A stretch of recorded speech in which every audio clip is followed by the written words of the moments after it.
Hey there, friends, and welcome back to another 3-Minute Thoughts. My name is Derek, and over the next 3 minutes, we're going to slow things down, take a look at one chapter in the New Testament, and contemplate where this might apply to our lives today. This morning, we're going to be looking at Luke chapter 23, and this is the chapter where everything feels a bit upside down. It's the chapter where Jesus is placed on trial.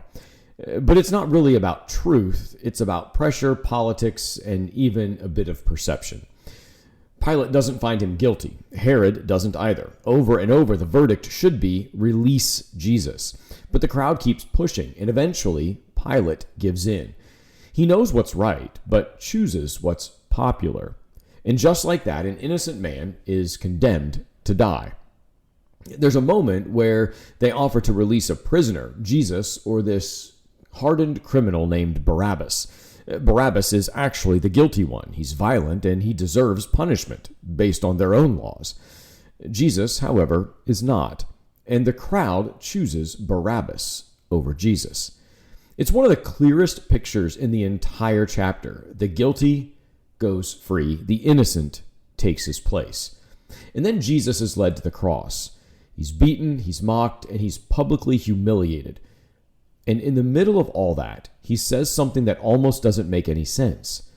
Father, forgive them, for they know not what they do. It's not about anger, nor is it about retaliation. Jesus' ministry in life is about forgiveness. Even here. And then we see two criminals crucified alongside Jesus. One mocks him, the other recognizes that something is a bit different. And he says, Jesus, remember me when you come into your kingdom, in verse 42 of Luke 23. And Jesus' response immediately is, truly I say to you, today you will be with me in paradise. In the final moments, we see grace, not earned, not cleaned up, just received. It's a gift from God for those who have faith.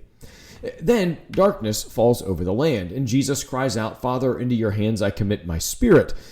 And he breathes his last. If you were standing there, it would look like evil just won. The wrong people are in power. The innocent is dead. The crowd got its way. It looks like the end, but Luke wants us to see something deeper. Even here, God is still at work because what looks like defeat is actually the turning point. So what does Luke 23 press on for you and me today? It reminds us that sometimes in life, things don't always feel certain. As a matter of fact, they don't just feel uncertain, they feel unjust. Wrong decisions get made, truth gets ignored, and it can seem like doing the right thing doesn't pay off. But this chapter invites us to trust something bigger than what we can see in the moment, because God's work isn't always obvious in real time.